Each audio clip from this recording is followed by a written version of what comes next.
E a vida continua. André Luiz, capítulo 17. Assuntos do coração.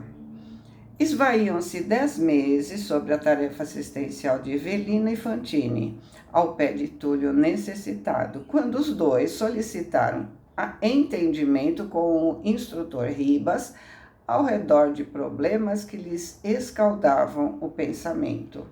Acima de tudo, desejavam rever os parentes no plano físico. Ernesto se converteu num poço de memórias sobre a esposa e a filha.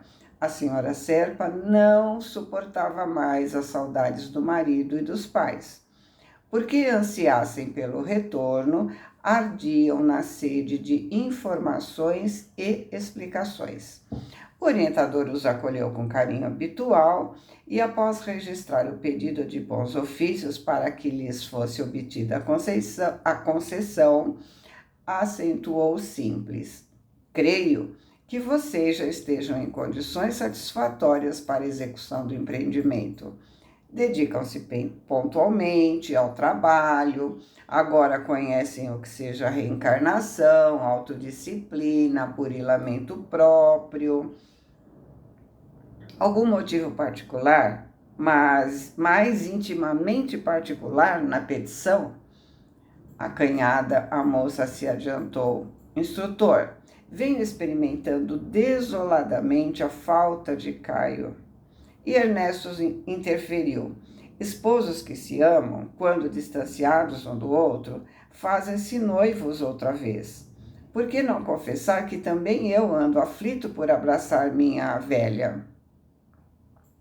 Caro amigo, aventurou Evelina, fixando o mentor de maneira expressiva, em nos reportando à ligação conjugal, arriscaria uma consulta. Diga, filha. O senhor não ignora que em meu primeiro reencontro com Mancini, por momentos, me sentia a jovem menos responsável que fui, me observando fortemente atraída por ele. Depois, reagindo de novo, me vi recuando mentalmente no domínio de Caio, o marido que ficou no plano físico, dando a mim mesma a impressão de que sou um satélite gravitando entre os dois. Passei a me esforçar em auxílio de Túlio e, aos poucos, venho reconhecendo que ele não é absolutamente o homem que eu desejaria para companheiro. Entretanto, agora, para ajudá-lo e tolerá-lo, sinto necessidade de um estímulo.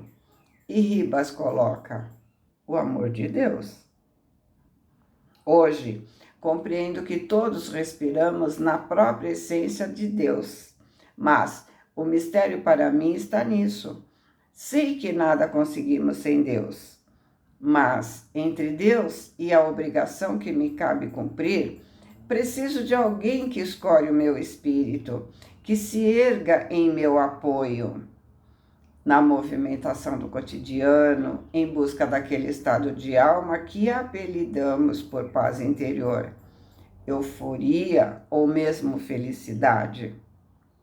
Esta fome espiritual que me faz pensar dia e noite na reintegração com Caio, significará que ele, meu esposo, é realmente o meu amor absoluto? Aquele espírito que será o sol de bênçãos a me envolver para sempre quando chegarmos à perfeição? Então, nesse trabalho deles, o Túlio não aproveitou, tá? Mas eles dois aproveitaram muito, eles aprenderam muito. Aprenderam sobre espiritualidade, sobre reencarnação, mas para não ceder ao assédio de Túlio, ela se apoiou nas lembranças boas que ela trazia do Caio. E quando só focamos nas qualidades, nós deixamos de ver os defeitos e a pessoa se torna perfeita para nós. E Ernesto, da mesma forma, só focava os bons momentos vividos com a esposa e com a filha. Ou seja, Principalmente ela, Evelina, está buscando no outro um apoio. Não alguém que divide os mesmos ideais, mas sim alguém que faça as coisas por ela. Que a proteja, que a envolva numa redoma. E aí Ribas coloca, né? O estímulo está em Deus. E como nós, ela não consegue encontrar o apoio de Deus, porque ainda procuramos um apoio concreto, né? Algo que possamos ver, ouvir, segurar, abraçar. Nós queremos que o outro nos carregue. É muito difícil entender que cada um tem o seu caminho. É muito bom quando encontramos alguém com quem dividir o caminho, mas isso é muito difícil. Temos arestas individuais para serem aparadas por nós. E aí Ribas sorriu e filosofou. Todos nos destinamos ao amor eterno.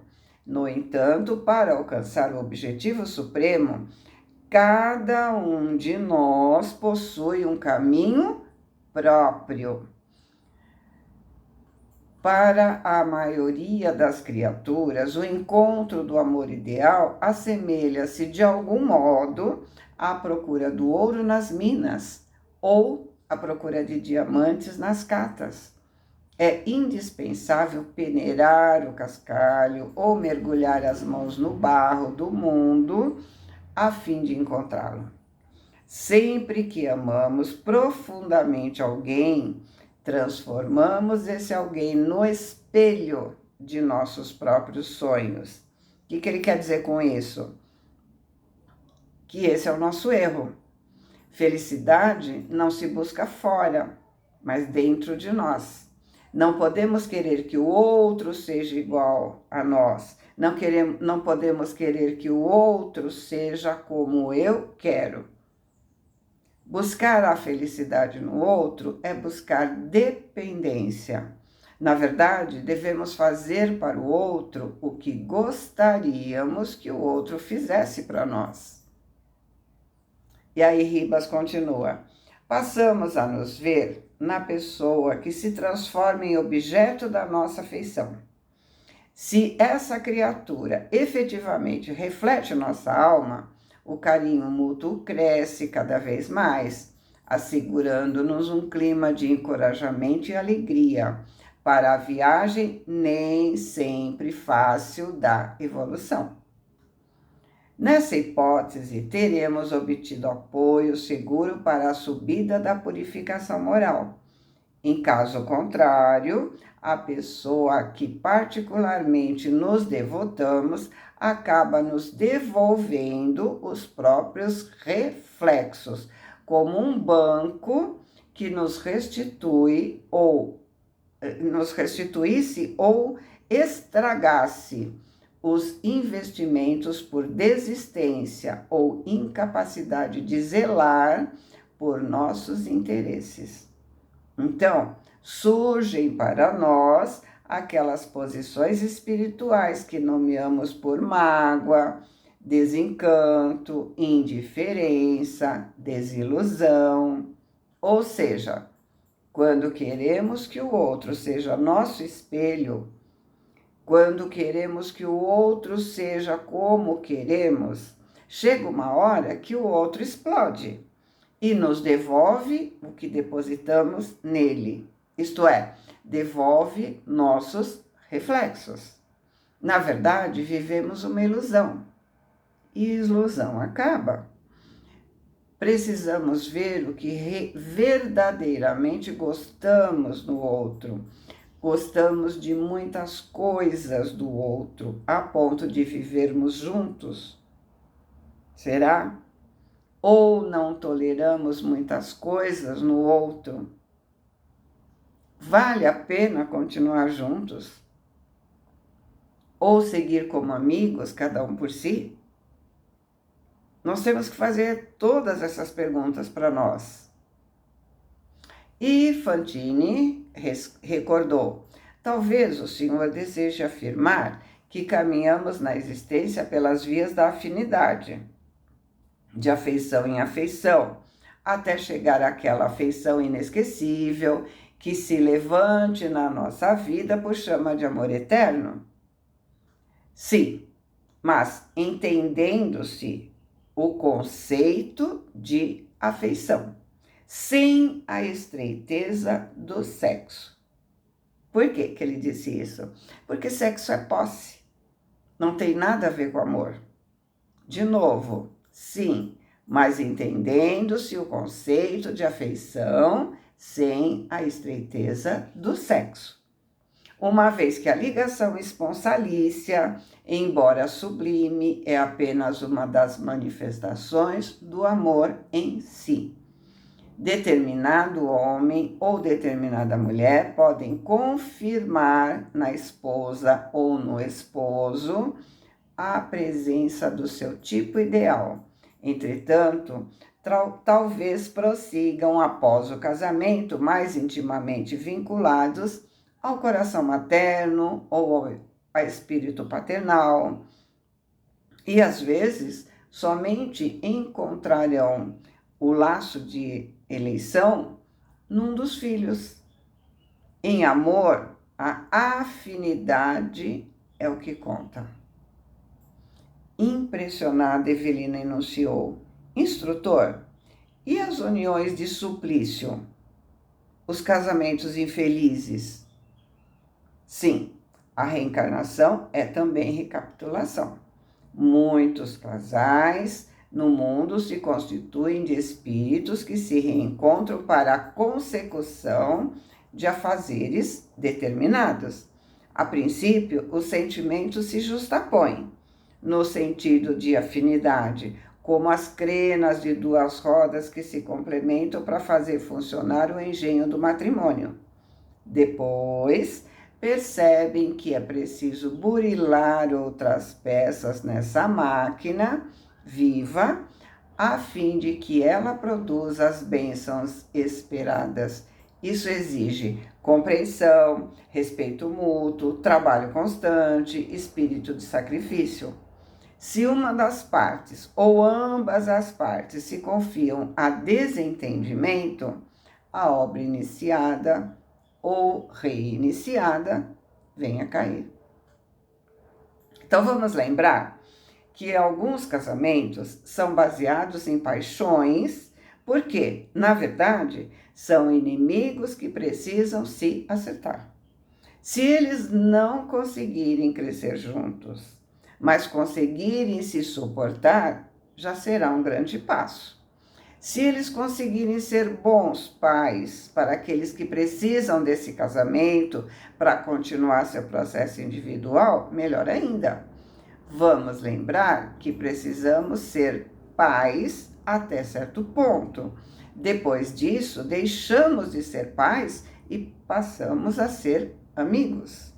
Vamos lembrar que somos todos irmãos, mas se aqueles dois espíritos não conseguirem se acertar, se não houver respeito mútuo, compreensão, etc., o melhor é a separação, o mais amigável possível.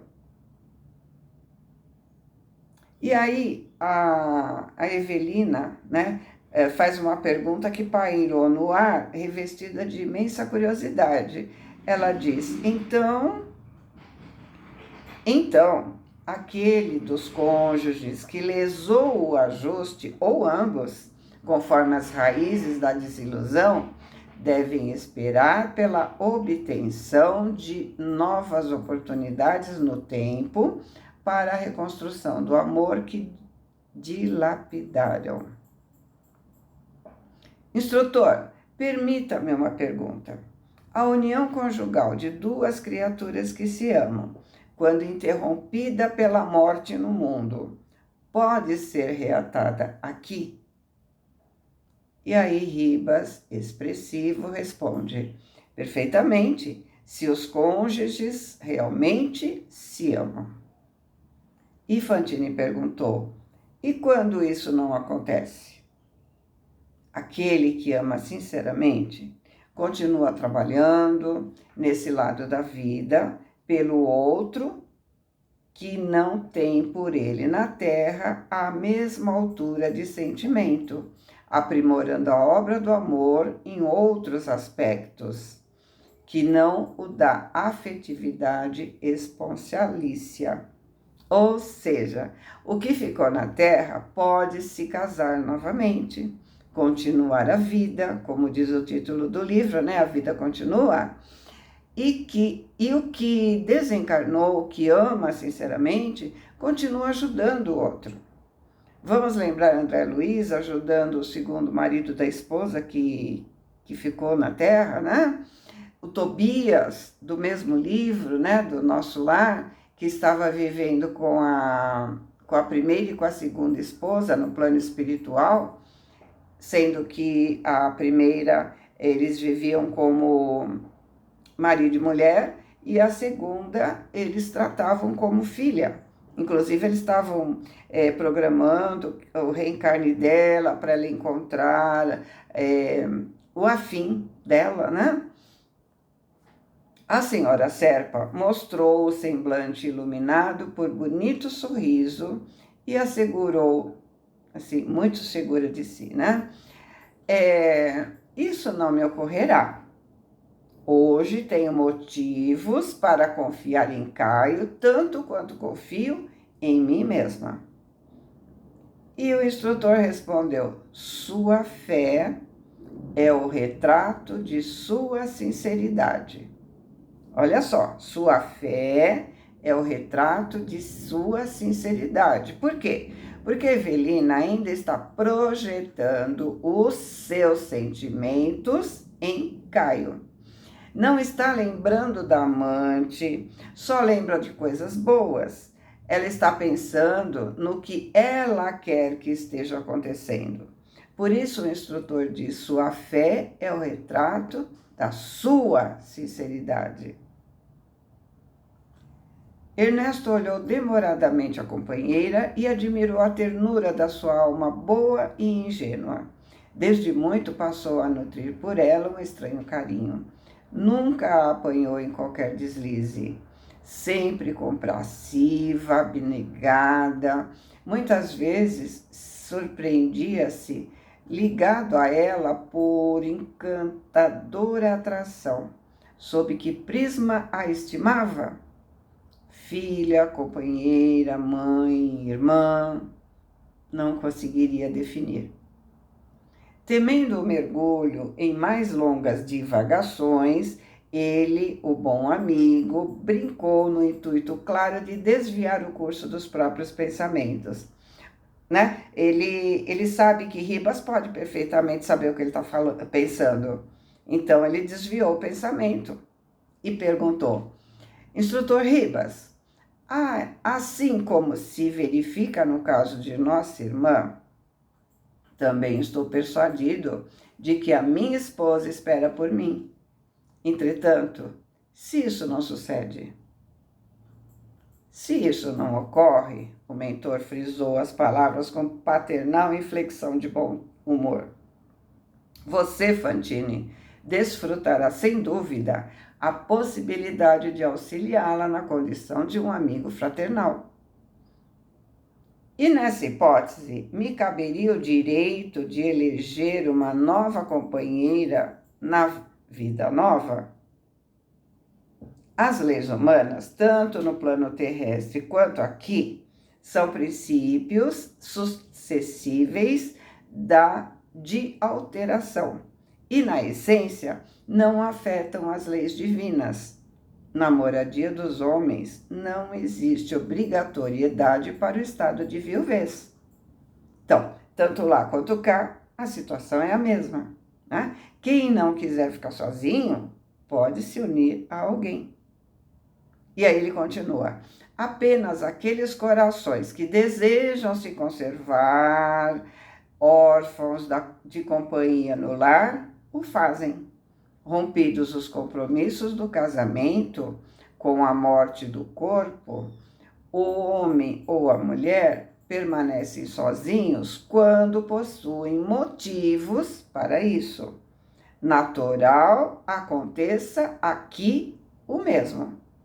O homem ou a mulher desencarnados guardam isolamento ou não, conforme os propósitos íntimos que alimentem, entendendo-se, porém, que em qualquer posição dispomos de recursos para honrar o trabalho da edificação do amor puro, que acabará imperando de maneira definitiva em nossas relações uns com os outros. Evelina, denotando preocupação no olhar, diligenciou colher maiores conhecimentos. Instrutor amigo, o senhor conhece companheiros que não conseguiram se casar aqui? Eu sou um deles. E aí Fantine perguntou, alguma razão especial?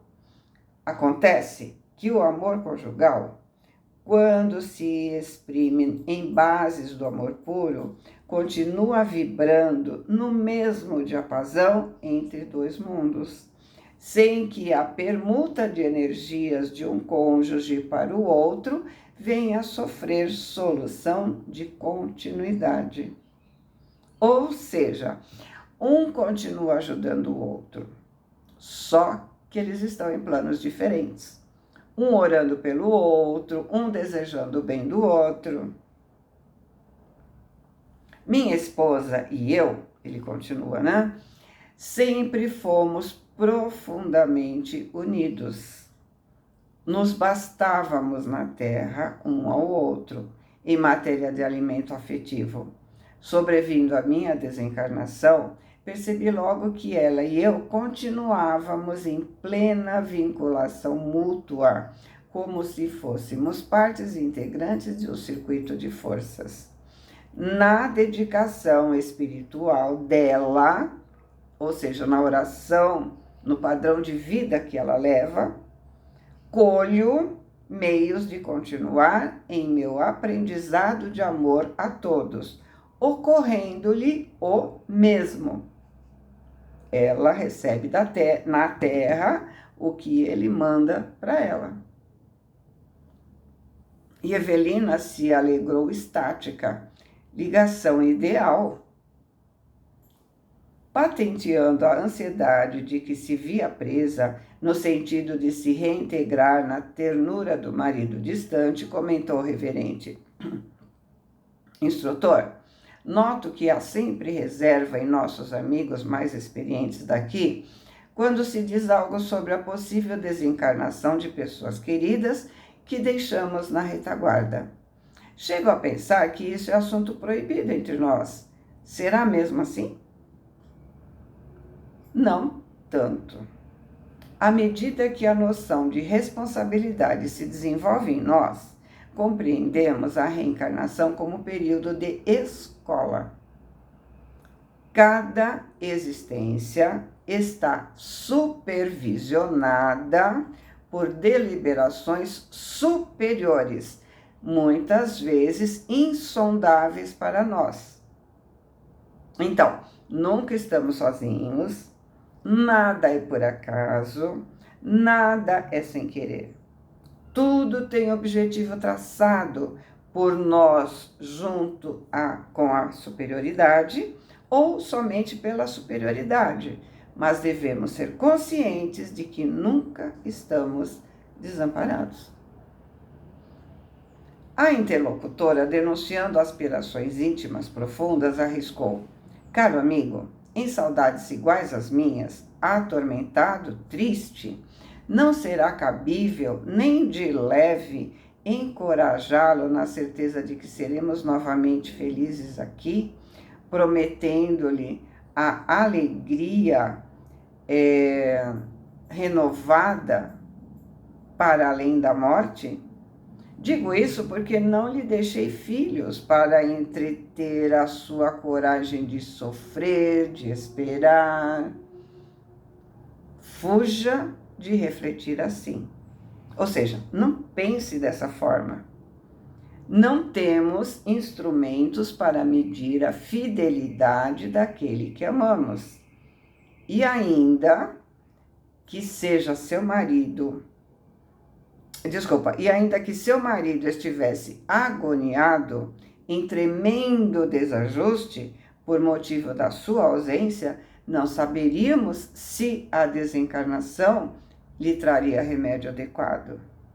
Quem nos dirá que a mais longa demora dele no corpo físico não seria providência desejável, a fim de que se lhe revele com mais segurança? Martelar na sua cabeça a ideia da morte significa provavelmente já ajudá-lo a reduzir tempo na experiência material. E quem de nós afirmará com certeza que ele se sentirá feliz regressando à vida do espírito por imposição nossa e não por determinação da natureza, sempre sábia, por refletir os desígnios eternos? Não sabemos o que cada um de nós veio aprender. Não podemos ficar chorando aquele que desencarnou. Desculpa. Nem o desencarnado pode ficar querendo que o outro desencarne. Não podemos ser obsessores um do outro. Isso não é amor. Não é amor verdadeiro. Nem sabemos se desencarnando a gente vai ficar junto. E, de certa forma, seria assim, o que ela está propondo, né? De certa forma, seria induzi-lo ao suicídio. E a senhora Serpa deixou escapar um suspiro de aflição. Oh, meu Deus, como agir em auxílio do coração que vive no meu? Ribas respondeu afetuoso. Em muitas ocasiões, quando dizemos que o coração de alguém pulsa em nós, seria mais justo declarar que o nosso coração é que pulsa nesse alguém. O que ele está dizendo? Você está refletindo nele os seus sentimentos. Olha o narcisismo, a vaidade, o orgulho. Sutilmente ele está querendo, ela, né, está querendo que ele esteja sofrendo porque ela não está com ele. Ela quer que ele esteja sofrendo por ela, quando na verdade quem ama quer ver o outro feliz. E com inflexão mais carinhosa, dentro de breves dias, você e Fantine poderão viajar de visita ao ninho doméstico. Evelina e o companheiro agradeceram felizes. Doce alegria banhou suas almas, de improviso, como se o seu sentimento se deslocasse das brumas da saudade para brilhar ao sol da esperança, em novo alvorecer. E aí a gente vai saber o que aconteceu, né, no próximo capítulo. Boa semana, fiquem com Deus, amo vocês.